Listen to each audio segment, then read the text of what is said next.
ಟ್ರೈಲರ್ನ ಬಿಡುಗಡೆಯ ಕಾರ್ಯಕ್ರಮದಲ್ಲಿ ಬಂದಂಥ ನಿಮ್ಮೆಲ್ಲರನ್ನ ನಿರ್ದಿಗಂಧದ ಪರವಾಗಿ ಪ್ರೀತಿಯಿಂದ ಗೌರವದಿಂದ ಸ್ವಾಗತಿಸ್ತಾ ಇದ್ದಾರೆ. ಆರಂಭದಲ್ಲಿ ನಿರ್ದಿಗಂಧದ ತಂಡ ಒಂದು ಕಾವ್ಯದ ಸಂಗೀತ ವಾಚನವನ್ನು ತಮ್ಮ ಮುಂದೆ ಪ್ರಸ್ತುತಪಡಿಸಿದ್ದಾರೆ. ಚಂದ್ರಶೇಖರ್ ಕಂಬಾರರ ಹಾಡುವ ಮರ ಅನ್ನುವ ಕವನದ ಓದು ಮತ್ತು ಗಾಯನ ಈಗ ನಡೆಯುತ್ತದೆ. ಈ ಪ್ರಸ್ತುತಿಗಾಗಿ ಸನ್ನುತ, ಅನುಷ್, ರೋಹಿತ್ ಮತ್ತು ಮುನ್ನ ಅವರನ್ನು ಆಮಂತ್ರಿಸ್ತಾ ಇದನ್ನು ಕೇಳೋದಕ್ಕೆ ನಿಮ್ಮೆಲ್ಲರನ್ನ ಆಹ್ವಾನಿಸ್ತಾ ಇದ್ದೇನೆ.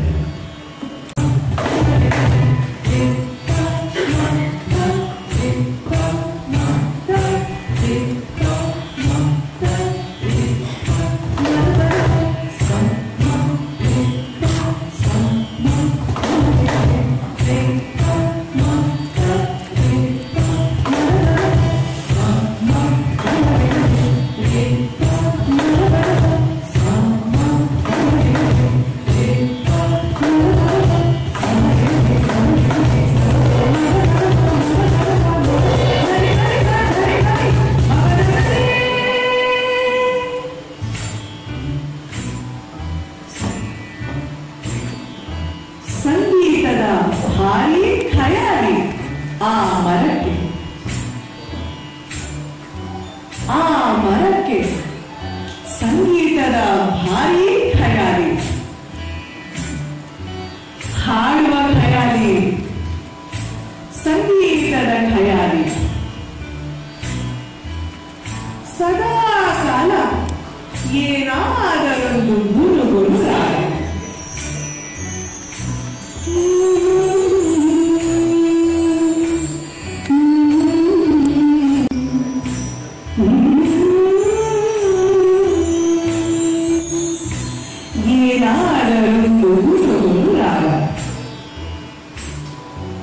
ಋತುಮಾನದ ಹಲಗಳಿಗೆ ಹಲವರ್ಣದ ರಂಗೋಲಿಯ ನಾದ.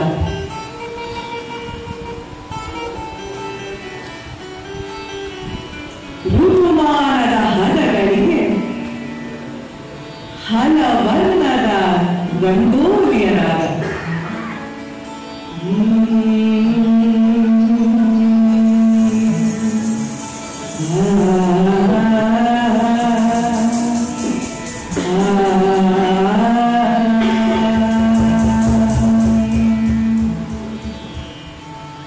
ಅನಾದಿ ಭಾಸ್ಕರ ಆಗಸದಲ್ಲಿದ್ದರೆ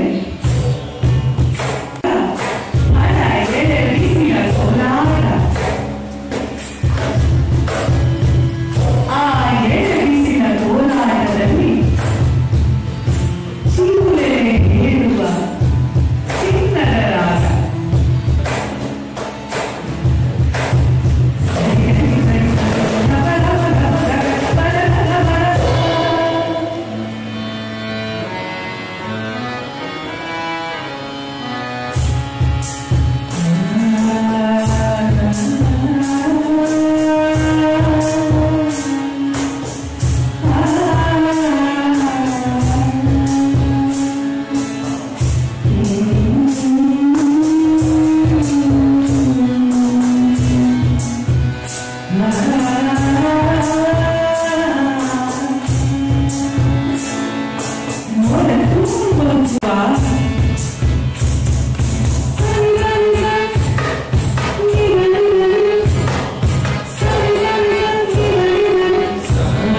ಊರೆಲ್ಲ ತಿರುಗಾಡ್ತಾರೆ ಏನು ಸ್ಪೀಕರಿಗೆ ಅಂತಾರೆ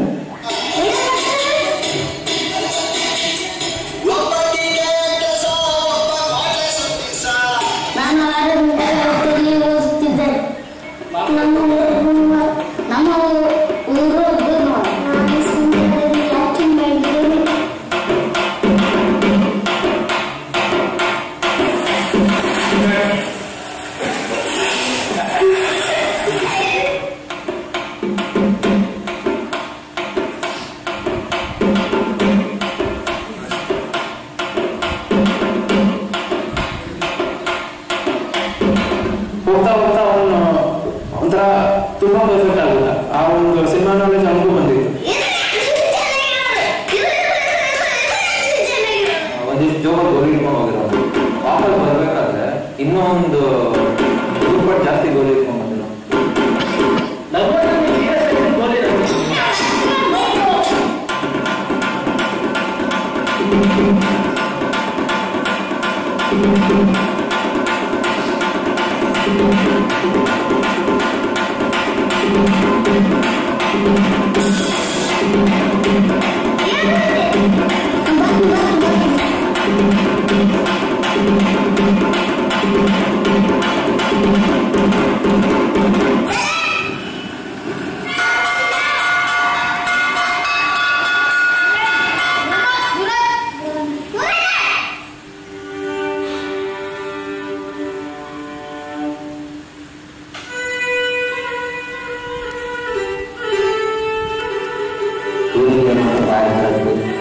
ಲಕ್ಷಗಳು ಬಾಯಿದೆ ಏನು ನಾವು 2ನೇ ಕ್ಲಾಸ್ ಓದಿರೋದ್ರೂ ನಾವು ಯಾವ 2ನೇ ಕ್ಲಾಸ್ ಓದಿದ್ವಿ ನಮ್ಗೆ ಅವ್ರ ಅಕ್ಷರಗಳೆಲ್ಲ ಗೊತ್ತಾಗ್ತದೆ ಅಂದ್ರೆ ನನಗೂ ಕೂಡ ಈ ತರ ಅನಿಸಿರ್ಲಿಲ್ಲ ನಮ್ಮ ತಮ್ಮ ಈ ತರ ಯಾಕೆ ಮಾಡ್ತೇನಂತ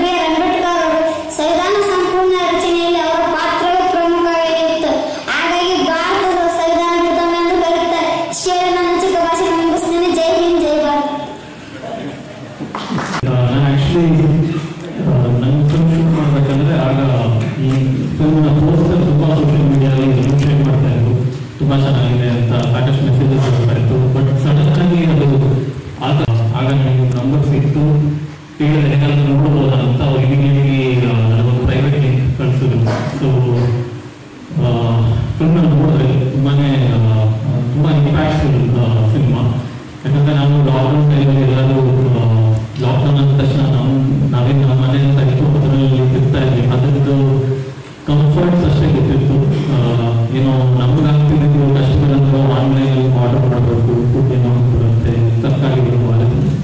ಸೊ ಬಟ್ ನ್ಯೂಸಲ್ಲಿ ಅದನ್ನೆಲ್ಲ ಗೊತ್ತಾಗ್ತಿತ್ತು ಆಚೆ ಎಷ್ಟು ಕಷ್ಟ ಆಗ್ತಾರೆ ಅಂತ.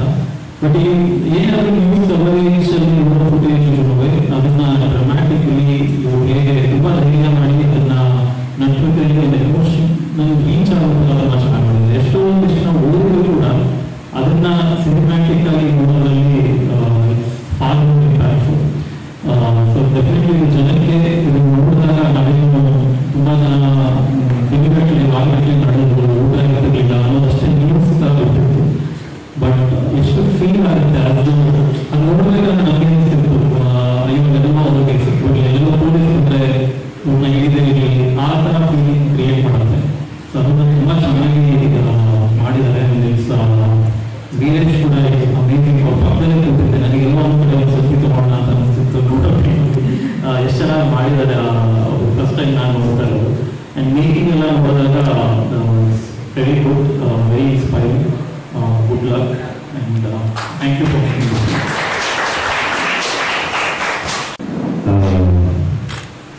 ನನಗೆ ತುಂಬ ಖುಷಿಯಾಯಿತು ಸಿನಿಮಾ ಪ್ರದರ್ಶಿಸಿದ್ರು ಅಂತ ಇವತ್ತು ನೋಡ್ಕೊಂಡ್ರೆ.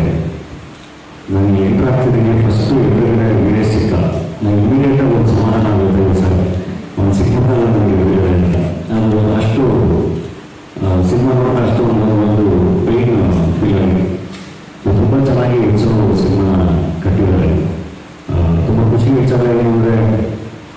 ಇವಾಗ ಸುಮ್ಮನೆ ನಾವು ಈಗ ವರ್ಷದಿಂದ ಸಿನಿಮಾಗಳನ್ನ ಫಾಲೋ ಮಾಡ್ತಿದ್ದೀವಿ. ಪ್ರತಿಯೊಬ್ಬರು ನಿರ್ದೇಶಕರು ಎಲ್ಲ ಯಂಗ್ಸ್ಟರ್ಸು ತುಂಬ ಒಳ್ಳೊಳ್ಳೆ ಬೇರೆ ಬೇರೆ ಥರದ ಸಿನಿಮಾಗಳನ್ನ ಬೇರೆ ಬೇರೆ ಥರದ ನಿರ್ದೇಶಕರು ಬೇರೆ ಬೇರೆ ಸಿನಿಮಾಗಳು ತಗೊಂಡು ನಮ್ಮ ಮುಂದೆ ನಮ್ಮ ಕನ್ನಡ ಜನಗಳ ಮುಂದೆ ಬರ್ತಾ ಇದ್ದಾರೆ. ಅದು ತುಂಬ ಖುಷಿ ವಿಚಾರ. ಆ ಥರದ ಸಿನಿಮಾಗಳಿಗೆ ಒಬ್ಬೊಬ್ಬರು ಒಂದೊಂದು ಸಿನಿಮಾಗಳಿಗೆ ತುಂಬ ಚೆನ್ನಾಗಿ ಜೊತೆ ಆಗ್ತಿದ್ದಾರೆ. ಈ ಸಿನಿಮಾಗೆ ಪ್ರಕಾಶ್ ರಾಜ್ ಸರ್ ತುಂಬ ಚೆನ್ನಾಗಿ ಜೊತೆ ಆಗಿದ್ದಾರೆ. ಅವ್ರು ಮಾಡ್ತಿರೋ ಕೆಲಸಗಳಿಗೆ ತುಂಬ ದೊಡ್ಡ ಕೆಲಸಗಳು. ಇಲ್ಲಿ ಯೂಶ್ವಲಿ ನಮಗೊಂದು ಯಾವಾಗಲೂ ಪ್ರಶ್ನೆ ಇಲ್ಲೇ ಇರುತ್ತೆ, ಅನುಭವಿಲ್ಲ ಬಂದವರಿಗೆ ವಾಪಸ್ ಮತ್ತೆ ನಾಟಕ ಮಾಡ್ತೀರಾ, ವಾಪಸ್ ಅನುಭವಕ್ಕೆ ಬರ್ತೀರಾ ಅಂತ. ಬಟ್ ನಾವು ಎಕ್ಸ್ಪೀರಿಯನ್ಸ್ ಬಂದಾಗ ಇಲ್ಲಿ ಒಂದು 2-3 ಸರಿ ಬಂದಿದ್ದೀನಿ.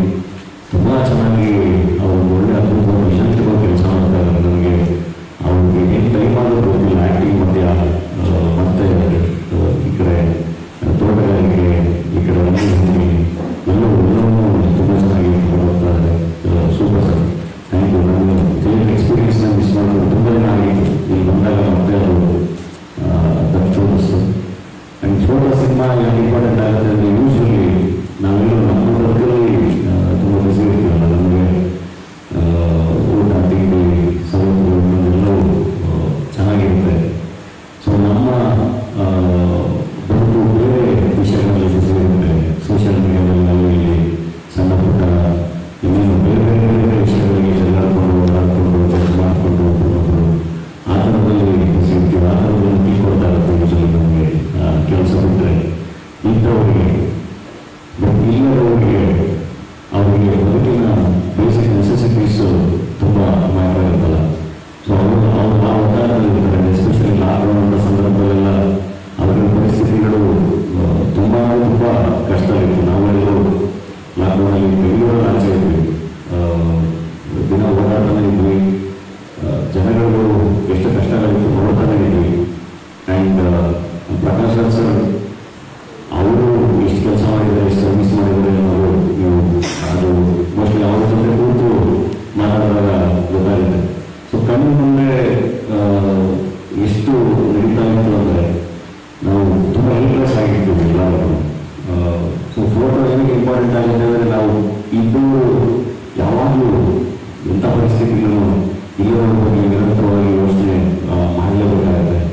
ಆ್ಯಂಡ್ ಅದನ್ನು ಇಟ್ಕೊಂಡು ಯೂಶ್ವಲಿ ಅದನ್ನು ಬರೀ ರಿಸರ್ಚ್ ಮಾಡಿಕೊಂಡು ಇನ್ನೊಂದು ಮಾಡ್ಕೊಂಡು ನಾವು ಕಿಟ್ಟಾಗ್ತಾ ಇರ್ತೀವಲ್ಲ, ಅದು ಇಂಪಾರ್ಟೆಂಟ್ ಆಗೋದೇ ಇಲ್ಲ. ಅವ್ರ ಬದುಕಿಗೆ ನಾವು ಏನು ಮಾಡ್ತೀವಿ ಅನ್ನೋದು ತುಂಬ ಇಂಪಾರ್ಟೆಂಟ್ ಆಗುತ್ತೆ.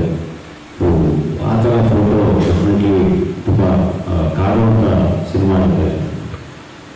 ತುಂಬ ಇಷ್ಟ ಆಯಿತು. ಉತ್ಸಾಹ ಒಳ್ಳೆಯದಾಗಿ 22-23 ವರ್ಷಕ್ಕೆ ಇದು ಈ ಥರ ಯಾವುದೋ ಕಥೆ ಹೇಳ್ಬೋದು ಅಂತ ಅನಿಸಿ ಅದನ್ನು ಅದ್ಭುತವಾಗಿ ಪ್ರೆಸೆಂಟ್ ಮಾಡ್ತಾ ಇದ್ದಾರೆ. ಇನ್ನೂ ಒಳ್ಳೆಯ ಸಿನಿಮಾಗಳು ಮಾಡಿ ಕನ್ನಡಕ್ಕೆ ಇನ್ನೊಬ್ಬರು ಮುಖ್ಯವಾದ ನಿರ್ದೇಶಕರು ತುಂಬ ದೂರ ಟ್ರಾವೆಲ್ ಮಾಡುವಂಥ ನಿರ್ದೇಶಕರಾಗಿ ಕೇಳಿ ರಿಕ್ವೆಸ್ಟ್ ಮಾಡ್ತೀನಿ. Thank you. ಜೋಡಿ ಅವರು ಈ ಸಿನಿಮಾ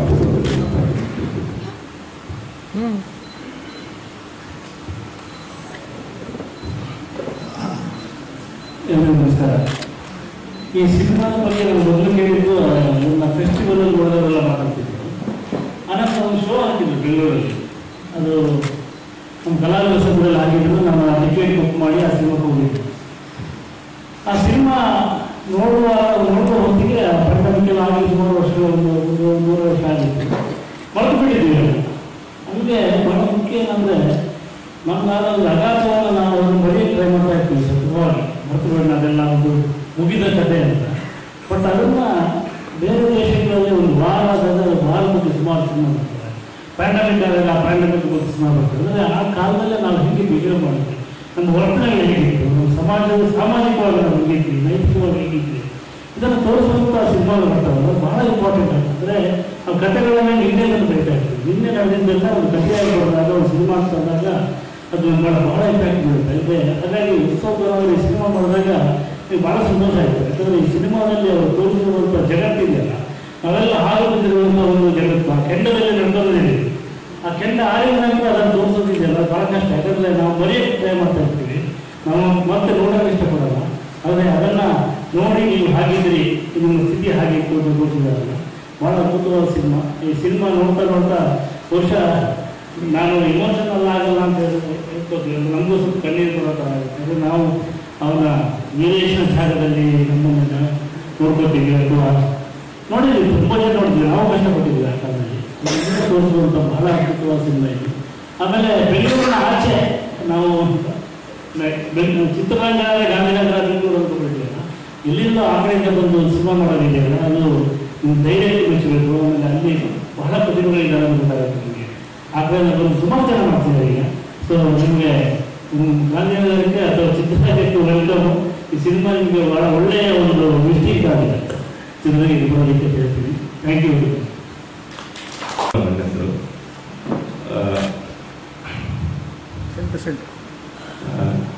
ಈ ಫೋಟೋ ಹಿಂಗೆ ಯಾಕೆ ಮಾಡಬೇಕು ಅನ್ನೋದು ಹೇಳ್ಬೇಕು ಅನ್ಸುತ್ತೆ ನನಗೆ. ಮತ್ತೊಂದು ಸ್ಕ್ರಿಪ್ಟ್ ಮಾಡಕ್ಕೆ ನಾನು ಕೂರ್ಗ್ ಹೋಗಿದ್ದೆ ಲಾಕ್ಡೌನ್ ಆಗೋಕ್ಕೂ ಮುಂಚೆ. ಲಾಕ್ಡೌನ್ ಆಗ ಮುಂಚೆ ಕೂರ್ಗ್ ಹೋಗಿ ಬೇರೆ ಸ್ಕ್ರಿಪ್ಟ್ ಬರೀಬೇಕಾದ್ರೆ ಒಂದು ಆರ್ಟಿಕಲ್ ಓದಿದ್ದೆ ನಾನು. ಅವರು ಗಂಗಮ್ಮ ಅಂತ ಒಬ್ರು ಲೇಡಿ, ಪ್ರೆಗ್ನೆಂಟ್ ಲೇಡಿ, ಬೆಂಗಳೂರಿಂದ ಊರಿಗೆ ಹೋಗ್ಬೇಕಾದ್ರೆ ಮಧ್ಯದಲ್ಲಿ ಅವರಿಗೆ ಮಲ್ಟಿ ಆರ್ಗನ್ ಡ್ಯಾಮೇಜ್ ಆಗಿ ಸತ್ತೋಗ್ತಾರೆ ಬಳ್ಳಾರಿ ಅಂತ. ಸೊ ಅದು ಆರ್ಟಿಕಲ್ ಓದಿದ್ದು ಮುಂಚಿನ ದಿನ ಏಪ್ರಿಲ್ 5ನೇ ತಾರೀಕು ಆಗಿತ್ತದು. ಅವಾಗ ದೀಪ ನೆನಪಿನ ಇರುವಂತ ದಿನ ಅದು ಮರುದಿನ ನಾನು ಓದಿದ ಆರ್ಟಿಕಲ್. ಅದು ತುಂಬಾ ಒಂದೆರಡು ದಿನ ಕಾಡ್ಬೋದು ಈ ತರದೊಂದು ದೀಪ ಹಚ್ಚೋದು ಅದೇ ದಿನ. ಎಕ್ಸಾಕ್ಟ್ಲಿ ಅವತ್ತು ಸಂಜೆನೆ ಆ ತರದೊಂದು ಆರ್ಟಿಕಲ್ ಓದ್ಬೇಕಾಗಿತ್ತು, ಮರುದಿನ ಅದು ಅವತ್ತು ಸಂಜೆನು. ಸೊ ಅದು ಒಂದೆರಡು ದಿನ ಆದ್ಮೇಲೆ ಈ ವಿಷಯ ಡಾಕ್ಯುಮೆಂಟ್ ಆಗ್ಬೇಕು ಅಂತ ತುಂಬಾ ಅನಿಸ್ತಿತ್ತು. ನಂಗೆ ಸಿನಿಮಾ ಆಗ್ಬೇಕು ಅಂತ ಸಿನಿಮಾ ಬೇರೆ ಬಂದಿದೆ, ಈ ವಿಷಯ ಡಾಕ್ಯುಮೆಂಟ್ ಆಗ್ಬೇಕು ಅನ್ನೋ ತುಂಬಾ ಅನಿಸ್ತಿತ್ತು. ಸೊ ಬರೆಯಕ್ಕೆ ಶುರು ಮಾಡಿದೆ ಆ ವಿಷಯನ. ಅದು ಸುಮ್ಮನೆ ಬರ್ದಿತ್ತು ನನಗೆ ಆಗಿತ್ತು ಅಂತ. ಅದಾದ್ಮೇಲೆ ನನಗೆ ಗೊತ್ತಿರೋ ಮಾಧ್ಯಮ ಸಿನಿಮಾ, ನನಗೆ ಅದ್ರಲ್ಲೇ ಡಾಕ್ಯುಮೆಂಟ್ ಮಾಡೋಕ್ಕಾಗುತ್ತೆ ಆಗೋದು. ಸೊ ಹಂಗಾಗಿ ಅದರಲ್ಲಿ ಡಾಕ್ಯುಮೆಂಟ್ ಮಾಡೋಣ ಅಂತ ಅನ್ಸಿ ಅದನ್ನ ನಾನು ಸಿನಿಮಾ ಮಾಡಿದ್ದು. ಅದಾದ್ಮೇಲೆ ನನಗೆ ಏನು ಅನ್ಸೋದು ಸಿನಿಮಾದಲ್ಲಿ ನಮ್ಮ ದೇಹಕ್ಕಾದ ಗಾಯಗಳಿಲ್ಲ, ಅದು ಸುಮ್ಮನಿದ್ರು ವಾಸಿ ಆಗ್ತದೆ. ಆದರೆ ಒಂದು ಸಮಾಜಕ್ಕಾದ ಗಾಯಗಳಿಲ್ಲ, ನಾವು ಸುಮ್ಮನಿದ್ದಷ್ಟು ಜಾಸ್ತಿ ಆಗ್ತದೆ. ನನಗೆ ಉತ್ಸವ ಸಿನಿಮಾ ಬಗ್ಗೆ ಬಹಳದರಿಂದ ನನಗೆ ತೋರಿಸಬೇಕು ಅಂತ ಪ್ರಯತ್ನ ಮಾಡ್ತಿದ್ದಾಗ ಅದರ ಕಾರಣಗಳು ನಾನು ಬೇರೆ ಬೇರೆ ಇದರಲ್ಲಿ ಬ್ಯುಸಿಯಾಗಿದ್ದೆ. ಅಂದರೆ ನಮ್ಮ ಶ್ರೀಪಾದ್ ಭಟ್ರು ನಾನಿಲ್ಲಿ ಯುದ್ಧಿಗಂತ ಮಾಡಿದಾಗ ಒಳ್ಳೆಯದನ್ನ ಸಿನಿಮಾ ನೋಡ್ಬೋದು ನಾನು ಕೇಳ್ತಿದ್ದೆ, ಬಟ್ ಆಗಲಿಲ್ಲ ನನಗೆ ಟೈಮ್ ಅಂದರೆ ಇಲ್ಲ ಒಂದ್ಸಲ ನೋಡೋಣ ಅಂತ ಇಲ್ಲೇ ತೊಗೊಂಡ್ಬಂದು ಇಲ್ಲೇ ಪ್ರೊಜೆಕ್ಟ್ ಮಾಡಿ ನೋಡೋಣ ಅಂತ ನಾನು ನೆರವಿನಲ್ಲಿ ತಂಡದವರು ಸಿನಿಮಾ ನೋಡೋದು. ನಿಜ ಹೇಳೋದ್ರೆ ಆ ಸಿನಿಮಾ ಆದಮೇಲೆ ನಾನು 15-20 ನಿಮಿಷ ಮಾತಾಡೋಕ್ಕೆ ಸಾಧ್ಯ ಆಗಲಿಲ್ಲ. ಯಾಕಂದರೆ ಅಷ್ಟು ದುಃಖ ಹೊತ್ತರಿಸ್ಬೇಕು. ಯಾಕಂದರೆ ಈ ಲಾಕ್ಡೌನ್ ನೋಡೋರು ನಾನು, ರಸ್ತೆಗಳಿಂದ ಮಕ್ಕಳನ್ನು ನೋಡೋರು ನಾನು, ಜನರನ್ನು ನೋಡೋರು ನಾನು, ನಾವೆಲ್ಲರೂ ಊರಿನಲ್ಲಿ ನಮ್ಮ ಮನೆಗಳಲ್ಲಿ ನಮ್ಮ ಇದ್ವಿ. ಸಿಂಪಲ್ ಎಕ್ಸಾಂಪಲ್, ಹೋಟೆಲ್ ಹೋಗ್ತಿದ್ವಿ, ಒಂದು ಚೈನೀಸ್ ಎಲ್ಲ ಆರ್ಡರ್ ಮಾಡ್ತಿದ್ವಿ. ಲಾಕ್ಡೌನ್ ಆದ ತಕ್ಷಣ ನಾವು ಮನೆಗೆ ಹೋಗ್ಬಿಟ್ವಿ. ಆದರೆ ಆ ಚೈನೀಸ್ ರೆಸ್ಟೋರೆಂಟ್ ಹಿಂದ್ಗಡೆ ಅಥವಾ ಒಂದು ತಮಿಳು ರೆಸ್ಟೋರೆಂಟ್ ಹಿಂದ್ಗಡೆ ಕೆಲಸ ಮಾಡ್ತಿದ್ದು ಯಾರೋ ಬಿಹಾರನೋ ಇಂಡಿಯನ್ಲೇನೋ ಉತ್ತರ ಕರ್ನಾಟಕದವ, ಅವ್ರು ಹೊರಗೆ ನಿಂತಾಗ ಸಮುದಾಯ ಅವ್ರ ಜೊತೆ ಇರಲಿಲ್ಲ. ಅವ್ರಿಗೆ ಏನು ಹೋಗ್ಬೇಕು ಗೊತ್ತಿಲ್ಲ, ಇಡೀ ಪ್ರಪಂಚ ಲಾಕ್ಡೌನ್ ಆಗ್ತಾ ಇದೆ, ಎಲ್ಲಿ ಹೋಗೋದು ಗೊತ್ತಿಲ್ಲ, ಹೋಗೋದು ದಾರಿ ಗೊತ್ತಿಲ್ಲ, ಬಹಳ ದೂರ ವೆಹಿಕಲ್ಗಳಿಲ್ಲ. ಒಂದು ಇಲ್ಲಿರುವಂತೆ ಹೆಂಗೆ ಬರುವಂತ ಹೊರಗಡೆ ಬಂದು ಇಷ್ಟು ಜನ ನಮ್ಮ ಮಕ್ಕಳೇ ನಮ್ಮ ಇನ್ನೇ ಇದ್ದು ನಮ್ಮ ಕಲ್ಪನೆ ನಮಗಿರಲಿಲ್ಲ. ಅವ್ರು ಹೇಗೆ ತಲುಪಿದ್ರು ಮನೆನ ಏನು ಮಾಡೋದು ನಮ್ಗೆ ಗೊತ್ತೇ ಆಗಲಿಲ್ಲ. ಅಂದರೆ ರಾಜಕಾರಣ ಅಂತ ಇದು ಬಹಳ ನೈಜ ಸ್ಥಿತಿ. ನಾವು ಲಾಕ್ಡೌನ್ ನೋಡಿದ್ದು ಆಮೇಲೆ ದೊಡ್ಡ ದೊಡ್ಡ ರಾಜಕೀಯ ನಾಯಕರುಗಳು ಬರ್ತಾರೆ, ಯಾವುದೇ ಅವರಾಗಲಿ ಅವ್ರ ಮೀಟಿಂಗ್ಗಳಿಗೆ ಲಾರಿಗಳನ್ನು ಬಸ್ಕೊಂಡು ಬರ್ತಾರೆ, ಬಸ್ತಾನ್ ಜನ ಕರ್ಕೊಂಡು ಬರ್ತಾರೆ, ಬಸ್ತಾನ್ ಕರ್ಕೊಂಡು ಓಟ್ ಹಾಕಿಸ್ತಾರೆ, ಫಂಕ್ಷನ್ ಕರ್ಕೊಂಡು ಬರ್ತಾರೆ. ಲಾಕ್ಡೌನ್ ಆದಾಗ ಒಬ್ಬರು ಕೂಡ ಒಂದು ಲಾರಿನ ಒಂದು ಬಸ್ ತಗೊಂಡು ಇವರು ಮನೆ ಕೆಲಸ ಯೋಚನೆ ಮಾಡ್ತಾರೆ. ಎಷ್ಟು ಜನಕ್ಕೆ ಆಧಾರ್ ಕಾರ್ಡ್ ಇದೆಯಾ, ಓಟಿಗಳಿದೆಯಾ, ಯಾವ ನನ್ನ ಮಕ್ಕಳೇ ತಂದಿದೆ. ಈ ನೋವು ಕೊನೆಗೂ ಇನ್ನೂ ಸುಧಾರಿಸ್ಕೊಂಡು ಹೊರಗಡೆ ಬಂದಿದ್ದಾದ್ಮೇಲೆ ನಿಂತ್ಬಿಡ್ತಿದ್ದೀವಿ. ನಮ್ಮಲ್ಲಿ ಯಾವಾಗಲೂ ಅಷ್ಟೇ ಕೆಲವು ನೋವುಗಳಿದೆಯಲ್ಲ, ಅದನ್ನು ನಾವು ಮರೆಯಲೇಬಾರದು. Some wounds are deeper than flesh ಅಂತ ಅದು ನಮ್ಮನ್ನು ಕಾಡಬೇಕು, ಮತ್ತೆ ಮತ್ತೆ ನೆನಪಾಗಬೇಕು. ಮತ್ತೆ ಇಲ್ಲಿ ನಮಗೆ ಯಾವುದೋ ರಾಜಕಾರಣವೋ ಅಥವಾ ಒಂದು ಸರ್ಕಾರವೋ ಅಥವಾ ಒಂದು ಕೋವಿಡ್ ಅನ್ನೋ ಒಂದು ಸಾಂಕ್ರಾಮಿಕ ರೋಗ ಅನ್ನೋ ಮುಖ್ಯ. ನಾವೇನಾಗಿದ್ದೀವಿ, ಇನ್ನೊಬ್ಬರು ಅರ್ಥವಾಗದೇ ಇರುವಂತಹ ನಮ್ಮ ಬದುಕಿನಲ್ಲೇ ನೋಡ್ಬೋದು, ಇನ್ನೊಬ್ಬರು ನಮ್ಮ ಕಣ್ಣು ಕಾಣಿಸ್ತಿರಲಿಲ್ಲ. ಇದು ಹೊರಗಡೆ ಬಂತು. ಇದು ನಾಚಿಕೆಯಿಂದ ತಲೆ ತೆಗೆಸ್ಕೊಳ್ಬೇಕಾದ ವಿಷಯ. ಈ ನೋವು ಮತ್ತೆ ಮತ್ತೆ ನಮ್ಮನ್ನು ಕಾಡಬೇಕು. ಆ ಥರವನ್ನು ದಂಜೆ ಹೇಳಿದ ಹಾಗೆ ನಾವು ಟಿವಿಗಳಲ್ಲಿ ನೋಡಿದ್ವಿ, ಒಂದು ಸುದ್ದಿಯಲ್ಲಿ ನೋಡಿದ್ವಿ. ಆದರೆ ಈ ನೋವನ್ನು ದಾಖಲೆ ಮಾಡಬೇಕು, ಇದನ್ನು ಡಾಕ್ಯುಮೆಂಟ್ ಮಾಡಬೇಕು. ನಮ್ಮ ಮಧ್ಯೆ ನಡೆದಂತಹ ಈ ದಾರುಣವನ್ನು ನಾವೆಲ್ಲರೂ ಡಾಕ್ಯುಮೆಂಟ್ ಮಾಡಬೇಕು ಅಂತ ನಾವೆಲ್ಲ ದೊಡ್ಡವರಿದ್ದೀವಿ, ಪ್ರತಿಭಾವಂತರಿದ್ದೀವಿ, ದೊಡ್ಡ ಸಿನಿಮಾಗಳು ಮಾಡ್ತೀವಿ. 20-21 ವರ್ಷದ ಹುಡುಗರಿಗೆ ಅನಿಸಿದೆಯಲ್ಲ, ಅದು ತುಂಬ ಒಂದು ನಂಬಿಕೆಯನ್ನು, ಹೋಪನ್ನು, ಮನುಷ್ಯತ್ವದ ಬಗ್ಗೆ ಮಾನವೀಯತೆಗೆ ಕಾಳಜಿ ಇರುವಂತಹ ಒಂದು ಮನಸ್ಸು ಮಾತ್ರ ಇದು ಒಂದು ಸಿನಿಮಾನ ಮಾಡಬೇಕು ನನ್ನ ಬದುಕಿನಲ್ಲಿ ನಿರ್ಧಾರ ಮಾಡಕ್ಕೆ ಸಾಧ್ಯ. ಹೀಗಾಗಿ ಈ ಸಿನಿಮಾ ಯಾಕೆ ರಿಲೀಸ್ ಕಾಣ್ತಿಲ್ಲ ಏನಾಗುತ್ತೆ ಗೊತ್ತಿಲ್ಲ ಸರ್. ನಾನು ಡಾಕ್ಯುಮೆಂಟ್ ಮಾಡಿದ್ದೀನಿ ಒಂದು ಚಿತ್ರದುರ್ಗದಲ್ಲಿ, ಅವರಿಗೆಲ್ಲ ಒಳ್ಳೆ ಸಿನಿಮಾ ಅಂತಾರೆ, ಜನರಿಗೆ ಹೇಗೆ ತಲುಪಬೇಕು ಅಂದಾಗ ಎಲ್ಲೋ ಒಂದು ಕಡೆ ಇದು ನಾನು ಮಾಡೋಕ್ಕಾಗಲಿಲ್ಲ, ಹಾಗಂತ ಸುಮ್ಮನೆ ಕೂತ್ಕೊಳ್ಳಲ್ಲ. ಸೊ ಇಲ್ಲಿ ನಿಲ್ಲಿಗೆ ಬಳಗ ಕೂತ್ಕೊಂಡು ಮಾತಾಡಬೇಕು. ನಾವು ಈ ಸಿನಿಮಾಗೆ ಬೆಂಬಲವಾಗಿರೋಣ, ಹಾಗಾದರೂ ನಮ್ಮ ಭಾವ ತಗೊಳ್ಳೋಣ ಅಂತ, ಹಾಗಾದರೂ ನಮ್ಮ ಮನಸ್ಸಾಕ್ಷಿಗೆ ಉತ್ತರ ಕಳ್ಕೊಳ್ಳೋಣ ಅಂತ ಸಿನಿಮಾಗೆ ಅದನ್ನು ನಾವು ರಿಲೀಸ್ ಮಾಡೋಣ ಅಂತ ನಿಂತೀವಿ. ಇದರೊಂದು ಸಿನಿಮಾ ರಿಲೀಸ್ ಆಗಬೇಕಾದ್ರೆ ನಾನು ಧನಂಜಯನಿಗೆ ಫೋನ್ ಮಾಡಿದಾಗಲಿ ಅಥವಾ ಭಾವನೆಗೆ ಫೋನ್ ಮಾಡಿದಾಗ ಅವರು ಕೂಡ ದೊಡ್ಡ ಮನಸ್ಸಿನಿಂದ ಇಲ್ಲ ನೀವು ಇದ್ರ ಜೊತೆ ನಾವು ನಿಲ್ತೀವಿ. ಇವತ್ತು ಬಹಳಷ್ಟು ಜನ ಈ ಸಿನಿಮಾ ಬಂದಿರ್ತಾ ಇದ್ದಾರೆ.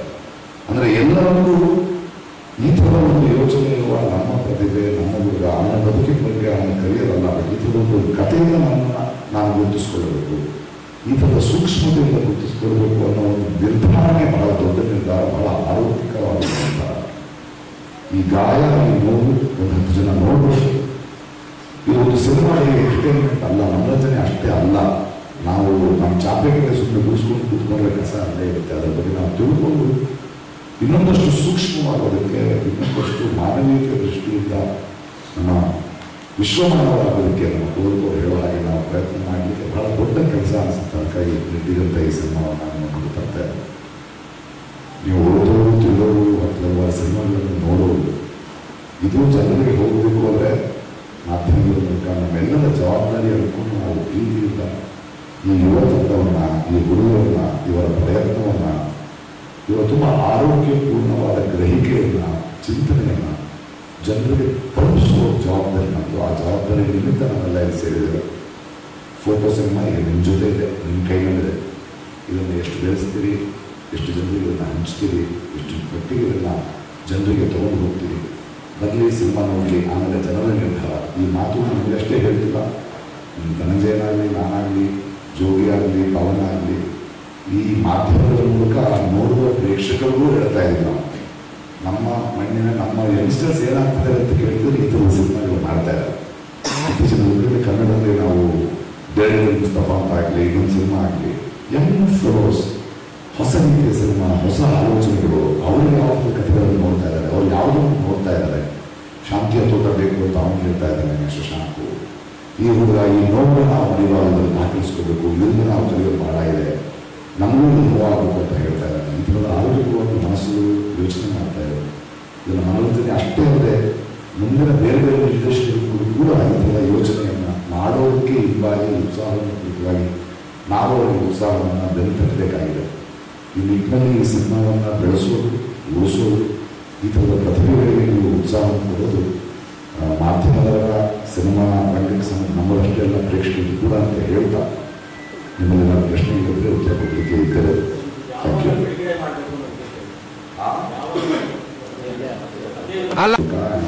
ಇದು ಒಂದು ಒಳ್ಳೆಯ ಸಿನಿಮಾಗೆ ಎಷ್ಟು ಜನ ನಿಂತ್ಕೊಳ್ಬೇಕು ಅದನ್ನು ನಿಂತ್ಕೊಳ್ತೀವಿ. ಧನಂಜಯ ಬಂದಿದ್ದಾರೆ, ಪವನ್ ಬಂದಿದ್ದಾರೆ, ನಾಳೆ ಹೇಮಂತ್ ಕುಮಾರ್ ಬರ್ತಾರೆ, ಕಿಶೋರ್ ಅಂತ ಬರ್ಬೋದು. ಇದರ ಬೇರೆ ಬೇರೆ ಬೇರೆ ನಿರ್ದೇಶಕರು ಎಲ್ಲರೂ ಸಿನಿಮಾ ನೋಡೋದು ಒಂದಷ್ಟು ಪತ್ರಗಳು ಜೋಗಿ ಅಂತವ್ರು ಮಾತಾಡ್ತಾ ಇದ್ದಾರೆ, ನೀವು ನೋಡ್ತಾ ಇದ್ದೀರಿ. ನೋಡೋಣ, ಯಾಕಂದರೆ ಪ್ರತಿಯೊಂದು ಸಿನಿಮಾವನ್ನು ಜನರಿಗೆ ತಲುಪಿಸೋದು ನಮ್ಮ ಜವಾಬ್ದಾರಿ. ಅದಕ್ಕೆ ರಿಲೀಸ್ ಪ್ಲ್ಯಾನ್ಗಳು ಎಲ್ಲ ಮಾಡಿರ್ತೀವಿ. ಅದು ಎಷ್ಟು ಮಟ್ಟಿಗೆ ನಾನು ಸಾಧನೆ ಮಾಡ್ತಾ ಹೋಗ್ತೀವಿ. ಕೇಳಿಸ್ತಾರೆ, ಅವರು ಲೈಕ್ ಕೊಡ್ತಿದ್ದಾರೆ. ಆ ಸಿನಿಮಾಕ್ಕೆ ಪ್ರಕಾಶ್ ಬೆಂಗಳೂರು ನಿಂತಿದ್ರು. ಆಗ ನಾನು ಇಲ್ಲಿ ಉತ್ಸವದ ನಮ್ಮ ತಂಡ ಯಾರು ಮುಂದೆ ನಿಂತಿದ್ವಿ. ಆಗ ಒಂದು ಕಾರ್ಯಕ್ರಮ ಮಾಡಿದ್ರು. ಆನಂತರ ಸುಮಾರು 7-8 ಕಾರ್ಯಕ್ರಮಗಳು ಮಾಡಿದ್ದೆವು. ಪ್ರಶಸ್ತಿ ಬಂದಾಗ ಒಂದು ಸನ್ಮಾನವನ್ನು ಮಾಡೋದು, ಗೌರವವನ್ನು ಸೂಚಿಸೋದು, ಈ ರೀತಿಯಾಗಿ ಇವತ್ತು ನಾನು ಕಳೆದ ವಾರ ನೋಡ್ತಾ ಇದ್ದೆ 13 ಸಿನಿಮಾ ರಿಲೀಸ್ ಆಗಿದೆ. ಒಳ್ಳೆ ಸಿನಿಮಾ ಮಾಡಿದ ನಿರ್ದೇಶಕ ಅದ್ರ ಬಗ್ಗೆ ನಿಂತರೆ ಎಲ್ಲಿ ಗೊತ್ತಾ, ನಮಗೆ ಯಾರು ನೋಡ್ತಾನೆ ತಮ್ಮ ಸಿನಿಮಾವನ್ನ, ಯಾರೂ ಇಲ್ಲ ಅದು ಅನಾಥ ಅಂತ ಅನ್ಸ್ಬಿಡುತ್ತೆ. ಅಂತ ಹೊತ್ತಲ್ಲಿ ಪ್ರಕಾಶ್ ರೈ ಮಾಡ್ತಿರುವಂಥ ಈ ಕೆಲಸ ಬಹಳ ದೊಡ್ಡದು ಅಂತ ನನಗೆ ನೋಡಿದಂಥ ಊರಿಂದ ಬಂದ ನಿರ್ದೇಶಕ ಬಂದಾಗ ಇನ್ನು ಸೇರಿ ಇವರು ಸುಮಾರು 6 ತಿಂಗಳ ಮುಂಚೆ ಹೇಳಿದ್ರು ನನಗೆ, ನಾನು ಆ ಸಿನಿಮಾ ತಗೊಂಡೆ. ಆಗ ಅನ್ನಿಸ್ತು ಅಂದರೆ ಒಬ್ಬ ನಿರ್ದೇಶಕನಿಗೆ ಇನ್ನೊಂದು ಸಿನಿಮಾ ಮಾಡ್ಬೋದು, ನನ್ನ ಜೊತೆ ಇಲ್ಲ ಸಿನಿಮಾ ಗೆಲ್ಲುತ್ತೋ ಅದು ಬೇರೆ ಪ್ರಶ್ನೆ. ಅದು ಒಳ್ಳೆ ಸಿನಿಮಾ ಮಾಡಿದಾಗ ಬಿಟ್ಟಬೇಕು, ಗುರುತಿಸ್ಬೋದು, ನನ್ನ ಜೊತೆ ಇದ್ದಾರೆ ಅಂತ ಅನಿಸಿದಾಗ ಬಹಳ ದೊಡ್ಡ ಭರವಸೆ. ಅಂತ ಭರವಸೆಯನ್ನು ಕೊಟ್ಟಿದ್ದಕ್ಕೆ ನಿಮಗೆ ನಾನು ಎಲ್ಲ ಪರವಾಗಿ ಒಂದು ಅಭಿನಂದನೆ ಹೇಳ್ತೀನಿ. ಬಹಳ ಮುಂದೆ ಒಂದಕ್ಕೆ ಬೇಜಾರಾಗುತ್ತೆ ಅಂತ ನಾನು ಗೊತ್ತಾಗಿಲ್ಲ, ಬಟ್ ಈಗ ಹೇಳಬೇಕು ಅನ್ನಿಸ್ತು. Thank you very much. ಮನುಷ್ಯ ಯಾವಾಗ ಇನ್ನೊಬ್ಬ ಮನುಷ್ಯನಿಗೆ ನನ್ನ ಬಗ್ಗೆ ಒಬ್ಬ ಮನುಷ್ಯ ಆಗಿದ್ದು ನಂಬಿಕೆ ಉಳಿಸೋನಷ್ಟೇ. ನಾನು ಮಾಡೋದ್ರ ಕೆಲಸ ಅದಕ್ಕೆ ಕೆಲಸ ಮಾಡಿದೆ. ಅವನ ಹತ್ರ ಬಂದಾಗ ಏನಿತ್ತು ಅಂತಲ್ಲ, ಸಿನಿಮಾ ಇತ್ತು, ಅದಕ್ಕಿಂತ ನಂಬಬೇಕು. ಅದು ಧನಂಜಯ ಇರ್ಬೋದು ಅಥವಾ ಪವನ್ ಇರ್ಬೋದು, ಯಾವಾಗಲೂ ಬೇರೆ ಥರ ಆಲೋಚನೆ ಬರಬೇಕು, ಹೊಸ ಇಂಡಸ್ಟ್ರಿ ಬರಬೇಕು ಅಂತ. ಇದು ನಾನು ಇವಾಗ ಎಷ್ಟು ಸಿನಿಮಾಗಳು ನಂಬಲ್ವಾಗಿ ನಿಂತಿದ್ದಾರೆ, ಅದನ್ನೆಲ್ಲ ನಾವು ನೋಡ್ತಾನೆ ಇದ್ದೀವಿ. ಅಂದರೆ ಅದು ನಂಬಿಕೆ ನಮಗೆ ಬೇಕೇ ಬೇಕು. ಇದುವಾಗಿ ಮುಂದೆ ಪ್ರಶ್ನೆ ಕೇಳೋ ಮುಂಚೆ ಉತ್ಸವ ತಂಡವನ್ನು ಪರಿಚಯ ಮಾಡಬೇಕು ಅಂತ ಆಸೆ ಇದೆ. ಅದನ್ನ ಫೋಟೋದು ಇಡೀ ತಂಡದಿಂದ ಆಗಿದ್ದು ಸಿನಿಮಾ, ಇಡೀ ತಂಡದವರೆಲ್ಲ ಮೇಲೆ ಬಂದು ದಿನೇಶ್ ಕ್ಯಾಮ್ರಾ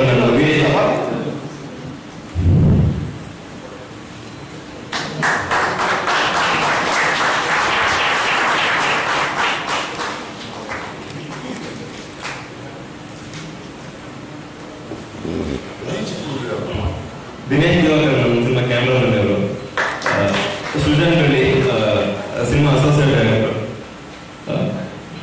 ಓಂಕಾರ್ ಕ್ಯಾಮ್ರಾ ಮತ್ತೆ ಅಸೋಸಿಯೇಟ್ ಕ್ಯಾಮ್ರಾಮನ್, ರವಿ ಕೇರಳದವರು. ತುಂಬಾ ಶೂಟಿಂಗ್ ಅಲ್ಲಿ ತುಂಬಾ ಫುಡ್ದೆಲ್ಲ ನಮ್ದು ರಾಯಚೂರು ಊಟ, ಅವ್ರು ಕೇರಳ ಊಟ, ಸೀದಾ ಕೇರಳದಿಂದ ರಾಯಚೂರಿಗೆ ಬಂದಿರೋದು. ಯಾರು ಪರಿಚಯ ಇಲ್ಲ, ವರ್ಕ್ ಮಾಡಕ್ ಬಂದಾಗ ತುಂಬಾ ಸಮಸ್ಯೆ ಆಯ್ತು.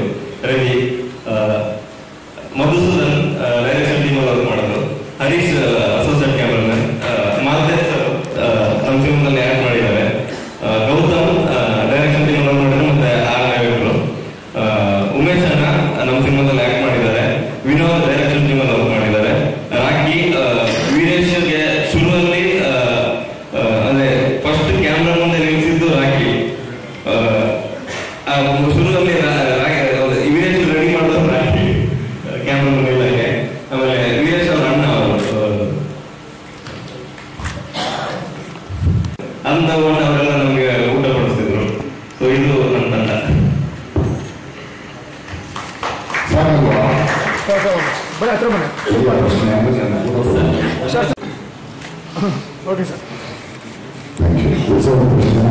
ಎಸ್ ಸರ್, ಉತ್ಸವ ಲಕ್ಷ್ಮೀನಾರಾಯಣ ಪವರ್ ಟಿವಿಯಿಂದ. ಮೊದಲ ಹೆಜ್ಜೆಯಲ್ಲಿ ನಿಮ್ಗೆ ಎಷ್ಟು ಕಷ್ಟ ಆಯಿತು? ಪ್ರಶ್ನೆ 1. ಎರಡನೇ ಪ್ರಶ್ನೆ, ಪ್ರಕಾಶ್ ರೈ ಸರ್ಗೆ ಇಂಥದಕ್ಕೆಲ್ಲ ಸಪೋರ್ಟ್ ಮಾಡುವಂಥದ್ದು ಏನೂ ಇಲ್ಲ. ಅವರು ಇವತ್ತು ಹೈದರಾಬಾದಲ್ಲಿ ಇರ್ತಾರೆ, ನಾಳೆ ಚೆನ್ನೈಲಿ ಇರ್ತಾರೆ, ನಾಳೆ ಮುಂಬೈಲಿ ಇರ್ತಾರೆ, ಬೇರೆ ಬೇರೆ ಸಿನಿಮಾಗಳನ್ನ ಮಾಡ್ತಿರ್ತಾರೆ, ಕಮರ್ಷಿಯಲ್ ಸಿನಿಮಾಗಳನ್ನ, ಕಮರ್ಷಿಯಲ್ ಹೀರೋಗಳ ಜೊತೆ. ಸೊ ಅಂಥವರ ಒಂದು ಈ ಕಲಾಭಿಮಾನದ ಬಗ್ಗೆ ನಿಮ್ಗೆ ಸಾಥ್ ಕೊಟ್ಟಂಥದ್ರ ಬಗ್ಗೆ ಏನ್ ಅನಿಸ್ತದೆ? ನನಗೆ ಕೊಡ್ತೀನಿ. ಸೊ ಸಿನಿಮಾ ರೀಕ್ರಿಯೇಟ್ ಮಾಡೋದು, ಸಿನಿಮಾ ಹಿಂಗ ಆಗ್ಬೇಕು ಅಂತ ಅನ್ಕೊಂಡಿದ್ದು ಬರ್ದಿದ್ದು, ನಾನು ಅದೇ ರೀಕ್ರಿಯೇಟ್ ಮಾಡೋದಕ್ಕೆ ಇಲ್ಲೆಲ್ಲ ನಿಂತಿದ್ದಲ್ಲ, ಅವ್ರೆಲ್ಲರದ್ದು ಎಫೆಕ್ಟ್ ಇಲ್ಲ ಅಂದ್ರೆ ಖಂಡಿತ ಆಗ್ತಿರ್ಲಿಲ್ಲ ರೀಕ್ರಿಯೇಟ್ ಮಾಡೋದ. ಲಾಕ್ಡೌನ್ ವಿಷಯ ಆಗಿರೋದ್ರಿಂದ ಒಂದು 2 ಕಿಲೋಮೀಟರ್ ರೋಡ್ ಬ್ಲಾಕ್ ಮಾಡ್ಬೇಕಾಗ್ತಿತ್ತು. ಸಿಂಗ್ ಸೌಂಡ್ ಮಾಡಿದ್ದು ನಾವು. ಸೊ ಆ ಲಾರಿಯವರಿಗೆ ಬ್ಯಾರಿಕೇಡ್ ಆಗಿದ್ರು ಮೂವ್ ಮಾಡ್ಬಿಡ್ತಿದ್ರು. ಬ್ಯಾರಿಕೇಡ್ ಎಲ್ಲ ಡೈರೆಕ್ಷನ್ ಟೀಮ್ ನಾನು ಡೈರೆಕ್ಷನ್ ಟೀಮ್ ಅಂತ ಎಲ್ಲರೂ ರೋಡ್ ಸೀನ್ ಶೂಟ್ ಮಾಡ್ಬೇಕಾದ್ರೆ ಒಮ್ಮೆ ನಾನು ರೋಡ್ ಬ್ಲಾಕ್ ಹೋಗ್ಬಿಡ್ತಿದ್ದೆ, ಫ್ರೇಮ್ ಎಲ್ಲ ಸೆಟ್ ಮಾಡಿ. ಅಷ್ಟು ಟೈಟ್ ಅದೆಲ್ಲ ಇಡೀ ಟೀಮ್ ಅವ್ರು ಸೇರಿ ರೀಕ್ರಿಯೇಟ್ ಮಾಡಿದ್ರು. ಅಂದ್ರೆ ನಿಮ್ ಪ್ರಶ್ನೆ ಅದೇ ಅನ್ಸುತ್ತೆ, ಅಂದ್ರೆ ರೋಡ್ ಬ್ಲಾಕ್ ಮಾಡಿದ್ರೆ ಅದೇ ಹಂಗೆ ಮಾಡಿದ್ರು. ಇಡೀ ಟೀಮ್ ಅವ್ರು ಎಲ್ಲರೂ ರೋಡ್ ಬ್ಲಾಕ್ ಮಾಡಕ್ ನಿಂತಿದ್ವಿ, ಬ್ಯಾರಿಕೇಡ್ ಎಲ್ಲ ಬಿದ್ದು ಕಾಲು ಇದು ಎಲ್ಲ ಆಗಿದ್ದಿದೆ ಅಂತದೆಲ್ಲ ಇದೆ. ಅದಾದ್ಮೇಲೆ ಪ್ರಕಾಶ್ ಸರ್ಗೆ ಸಿನಿಮಾ ಮಾಡಿದಾಗ ನನಗೆ ಈಗ ತೋರಿಸ್ಬೇಕಂತ ಇತ್ತು, ಪ್ರಕಾಶ್ ಸರ್ ತೋರಿಸ್ಬೇಕಂತಿತ್ತು.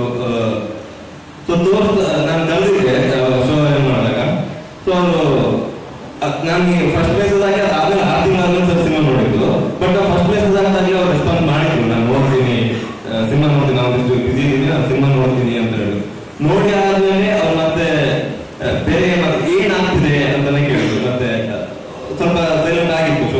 ಅದಾದ್ಮೇಲೆ ಏನ್ ಮಾಡ್ತಿದ್ದೀರಾ ಅಂತ ಕೇಳಿ ಅದೇ ಮಾತುಕತೆ ತರ ಆಗಿತ್ತಲ್ಲ, ಅವ್ರು ನೋಡಿದ್ರು ಇಲ್ಲಿದೆ ಸಿನಿಮಾ. ಹೌದು, ನಾನು ಫೆಬ್ರವರಿ ಊರಿಗೆ ಹೋಗಿದ್ದೆ. ಲಾಕ್ಡೌನ್ ನಲ್ಲಿ ನಾನು ಬೈಕಲ್ಲಿ ಊರಿಗೆ ಹೋದೆ ಊರಿಗಿಂದ. ಸೊ ಊರಿಗೆ ಹೋದ್ರೆ ಪರಿಹಾರದಿಂದಲೇ ನನ್ನ ತಲೆಯಲ್ಲಿ ಈ ತರದ ಇಷ್ಟು ವಯಸ್ಸಿನ ಒಂದು ಪಾತ್ರ ಇತ್ತು. ಅವನು ನನ್ನ ಮನೆ ಪಕ್ಕದಲ್ಲಿ ಓಡಾಡ್ಕೊಂಡು ತುಂಬಾ ಹುಡುಗರು. ಸೊ ನನಗೆ ಇವ್ನು ನೋಡಿದಾಗ ನನಗೆ ಬರೀತಿರ್ಬೇಕಾದ್ರೆ ಇವ್ನು ಸುಮ್ಮನೆ ಹಿಂಗಿದ್ರೆ ಸಾಕು ಅನ್ಸುತ್ತೆ. ಅಂದ್ರೆ ಇವ್ನು ಯಾಕೆ ಮಾಡೋದೇನು ಬೇಡ, ಹಿಂಗಿದ್ರೆ ಸಾಕು ಅಂತ ಅನ್ಸುತ್ತೆ. ಸೊ ಹಂಗೆ ಪರಿಹಾರದಿಂದ ಫಸ್ಟ್ ನನ್ನ ಟೀಮ್ಗೆ ಕೊಲಾಬರೇಟ್ ಆಗಿದ್ದು ವೀರೇಶ್. ನಾನು ಬರೀತಾರೆ ಜೊತೆಗೇನೆ ಇದ್ದ. Prakash sir, Madan TV9 digital ಇಂದ ಸರ್, ಇವಾಗ ಕಂಟೆಂಟ್ ದೃಷ್ಟಿಯಿಂದ ನೋಡಿದ್ರೆ ಈ ಸಿನಿಮಾ ಒಂದು ಪ್ಯಾನ್ ಇಂಡಿಯಾ ಸಿನಿಮಾ. ಯಾಕೆಂತಂದ್ರೆ ಇದು ಕೇವಲ ಕರ್ನಾಟಕಕ್ಕೂ ಅಥವಾ ಯಾವುದೋ ಹಳ್ಳಿಗೆ ಸೀಮಿತ ಆಗಿರೋಂಥದ್ದಲ್ಲ. ಸೊ ಹಾಗಾಗಿ ಈಗ ಬರ್ತಿರೋ ಪ್ಯಾನ್ ಇಂಡಿಯಾಗಳ ಸಿನಿಮಾ ಬೇರೆ ರೀತಿಯಲ್ಲಿ ಪ್ಯಾನ್ ಇಂಡಿಯಾ ಅಂತ ಗುರುತಿಸ್ಕೊಳ್ತೇವೆ. ಬಟ್ ಕಂಟೆಂಟ್ ನೋಡಿದಾಗ ಇದು ನಿಜವಾದ ಪ್ಯಾನ್ ಇಂಡಿಯಾ ಅಂತ ನನಗನ್ಸುತ್ತೆ. ಹಾಗಾಗಿ ಇದನ್ನ ಬೇರೆ ಕಡೆಗೂ ಕೂಡ ತಲುಪಿಸುವಂಥದ್ದು ಏನಾದರೂ ಡಬ್ಬಿಂಗು ಅಥವಾ ಏನಾದರೂ ಪ್ಲಾನ್ಸ್ ಇದೆಯಾ? ಪ್ಯಾನ್ ಇಂಡಿಯಾ ಬಗ್ಗೆ ನಮ್ಮದೇ ಆದ ಒಂದು ಇದೆ. ನಾವು ಸಿನಿಮಾ ಪ್ಯಾನ್ ಇಂಡಿಯಾ ಅನ್ಬಿಟ್ಟಲ್ಲ, ಜನ ಪ್ಯಾನ್ ಇಂಡಿಯಾ ಆಗಿದ್ದಾರೆ.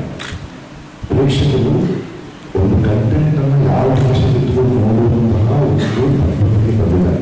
ಅದಕ್ಕೆ ಪಾಂಡಿಕರ್ನಲ್ಲಿ ನೀವು ಮಲಯಾಳ ಸಿನಿಮಾಗಳಲ್ಲಿ ಸಿನಿಮಾ ಅಂತ ಅದರಲ್ಲಿ ಕಂಟೆಂಟ್ ಇದ್ರೆ ನೋಡೋಕೆ ಶುರು ಮಾಡಿರ್ತಾರೆ. ಇವಾಗ ಕನ್ನಡದಲ್ಲಿ ಸಿನಿಮಾಗಳು ಬರ್ತೀವಿ. ನಾವು ಪ್ಯಾನ್ ಇಂಡಿಯಾ ಅಂದ್ಕೊಂಡು ಬೇರೆ ಭಾಷೆಗಳಲ್ಲಿ ಸಿನಿಮಾ ಮಾಡಿ ಅನೌನ್ಸ್ ಮಾಡೋದು ಬೇರೆ. ಬಟ್ ನನ್ನ ನಂಬಿಕೆ ಕರ್ನಾಟಕದಲ್ಲೂ ಇದಕ್ಕೊಂದು ಸಿನಿಮಾ ರಿಲೀಸ್ ಆಯಿತು ಅನ್ನೋ ನ್ಯೂಸ್ ಹೊರಡುತ್ತೆ. ನಾಳೆ OTT ಬಂದರೆ ಬೇರೆ ಬೇರೆ ಭಾಷೆಗಳು ನೋಡ್ತಾರೆ. ಈಗ ನಾವು ಮುಖ್ಯ ಆಗೋದು ನಾವು ಈ ಥರದ ಸಿನಿಮಾಗಳನ್ನು ಎಷ್ಟು ಸಂಭ್ರಮಿಸ್ತೀವಿ. ಯಾಕಂದರೆ ನಿಮಗೆ ಆಗ್ತಾರೆ ಇದು ಕೇವಲ ಪ್ಯಾಂಡಮಿಕ್ ನಮ್ಮದಲ್ಲ, ಇಡೀ ಪ್ರಪಂಚದ ಅನುಕೂಲದ ಸಮಸ್ಯೆ ಇದೆ. ಒಂದು ಪ್ಯಾಂಡಮಿಕ್ ಅನ್ನೋದು ಬಂದು ನಮ್ಮನ್ನೆಲ್ಲವನ್ನ, ನಮ್ಮ ಮನುಷ್ಯತ್ವವನ್ನು, ನಮ್ಮ ಸ್ವಾರ್ಥವನ್ನು ಪ್ರಶ್ನೆ ಮಾಡಿಬಿಟ್ಟಿದೆ. ಇದು ಡೆಫಿನೆಟ್ಲಿ ನಿಧಾನವಾಗಿ ಹರಡುವಂಥ ಸಿನಿಮಾ. ಸೊ ಇದನ್ನು ನಾನು ಮತ್ತೆ ಕೂತ್ಕೊಂಡು ಬೇರೆ ಬೇರೆ ಭಾಷೆಯಲ್ಲಿ ಡಬ್ ಮಾಡೋ ಅವಶ್ಯಕತೆ ಇಲ್ಲ.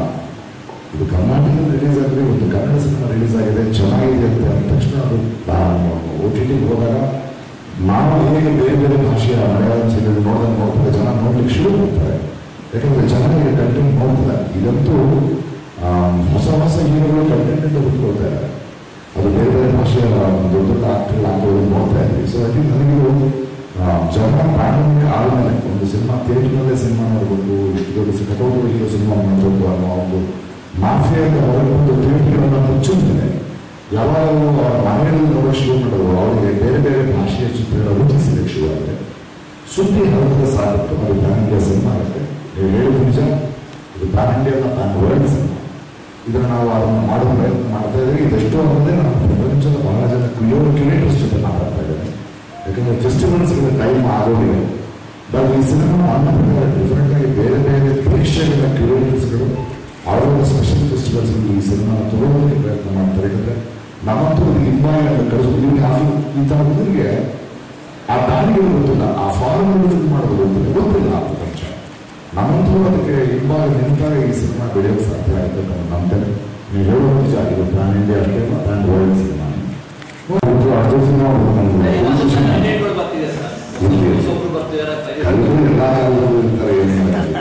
ಸರ್, ಈ ಫಿಲ್ಮ್ನ ಥಿಯೇಟ್ರಿಗೆ ಬಂದು ನೋಡುವಂಥ ವರ್ಗನೇ ಬೇರೆ ಇರುತ್ತೆ. ಈ ಫಿಲ್ಮ್ ನೋಡಬೇಕಾಗಿದ್ದು ತುಂಬ ಕಡುಬಡತನಾಗಿರುವಂಥ ವ್ಯಕ್ತಿಗಳನ್ನ ಸ್ವಲ್ಪ ಈ ಪಿಕ್ಚರ್ ಗೊತ್ತಾಗಬೇಕು. ಸೊ ಅದಕ್ಕೋಸ್ಕರ ಸ್ಕೂಲ್ ಮಕ್ಕಳಿಗೆ ನಾಳೆ ಉಚಿತವಾಗಿ ತೋರಿಸುವಂಥ ವ್ಯವಸ್ಥೆ ಇದೆ. ಮಾಡೋಣ ಸರ್, ಸರಿ. ನಮ್ಮ ಜವಾಬ್ದಾರಿ ಇಷ್ಟೇ, ಇದರಲ್ಲಿ ದುಡ್ಡು ಮಾಡ್ತೀವಿ ಅಲ್ಲ. ಇವನು ಕೂಡ ಒಂದು ಸಿನಿಮಾ ಮಾಡಬೇಕು, ಇದನ್ನ ಡಾಕ್ಯುಮೆಂಟ್ ಮಾಡಬೇಕು ಅಂತ ಮಾಡೋದು. ದುಡ್ಡು ಮಾಡಬೇಕು ಅಂತ ಸಿನಿಮಾ ಬೇರೆ ಯಾವ್ದನ್ನ ಮಾಡ್ತಿರ್ತಾವೆ. ಆ ಪ್ರಾಮಾಣಿಕತೆ ಇದರ ಸುಂದರವಾಗಿತ್ತು ನಮಗೂ ಇರಬೇಕಲ್ವಾ. ನಿರ್ದಿಗಂತದ ಜವಾಬ್ದಾರಿ ಅಥವಾ ಬಂದಿರುವ ಪವನ್ ಇರಲಿ, ನಮ್ಮ ಧನು ಇರಲಿ, ನಮ್ಮೆಲ್ಲರ ಜವಾಬ್ದಾರಿ ಏನಂದ್ರೆ ಇದನ್ನು ಸಾಕಷ್ಟು ಜನ ತಲುಪಿಸುವಷ್ಟೇ ಜನ ನೋಡಿ ಈ ಸಿನಿಮಾನ ಅಂತ ಆ ಪ್ರಯತ್ನ ಮಾಡ್ತಾ ಇದ್ದೀವಿ. ಆದರೆ ಫ್ರೀ ಶೋ ಆಗ್ತೀನಿ ಏನು ಮಾಡೋದು. ಯಾಕಂದ್ರೆ ನನಗೆ ಈ ಪ್ರತಿಭೆ, ಈ ಥರದ ಆಲೋಚನೆ, ಈ ಥರದ ಗ್ರಹಿಕೆ ಜನ ತಲುಪಬೇಕು ಅನ್ನೋದು ನಮ್ಮ ಉದ್ದೇಶ. ಅದು ಖಂಡಿತ ಮಾಡ್ತೀವಿ. ಸರ್ಕಾರದಿಂದ ಸಬ್ಸಿಡಿ ಯಾಕ್ರಿ? ಯಾಕೆ ಸುಮ್ಮನೆ ನಾವು ಸರ್ಕಾರಕ್ಕೆ ಹೋಗ್ಬಿಟ್ಟು ಲಾಭ ಆಗಲಿ ಈ ಪಾರ್ಟಿ ನಾವು ಬೇಕಾಗುತ್ತೆ. ನೀವೇ ಜನ, ನೀವಿದ್ದೀರಿ, ನಾವಿದ್ದೀವಿ, ಜನ ನೋಡ್ತಾರೆ. ಸರ್ ಈಗ ಸಿನಿಮಾ ನೋಡಿ ಧನಂಜಯ್ ಮತ್ತೆ ಪವನ್ ಎಲ್ಲ ರಿಯಾಕ್ಟ್ ಮಾಡಿದಾರಲ್ಲ, ಪವನ್ ಮತ್ತೆ ಧನಂಜಯ್ ಎಲ್ಲ ಸಿನಿಮಾ ನೋಡಿ ರಿಯಾಕ್ಟ್ ಮಾಡಿದ್ದಾರೆ. ಅದೇ ರೀತಿ ನಿಮಗೆ ಬೇರೆ ಬೇರೆ ಭಾಷೆನಲ್ಲೂ ಕೂಡ ಈ ತರ ಸಿನಿಮಾಗಳಿಗೆ ಸ್ಪಂದಿಸುವಂತ ಸ್ನೇಹಿತರಿದ್ದಾರೆ, ಅವ್ರ ಮೂಲಕ ವೆಟ್ರಿ ಮಾಡ್ತಾನೆ, ಧನುಷ್ ಇರ್ತಾನೆ, ಎಲ್ಲ ಬರ್ತಾರೆ. ನಮ್ಮ ಊರಿನ ನಡಿಗೆ ತಗೊಂಡು ಹೋಗಲ್ಲ ನಾನು. ನಮ್ಮ ಸಿನಿಮಾ ನಡಿಗೆ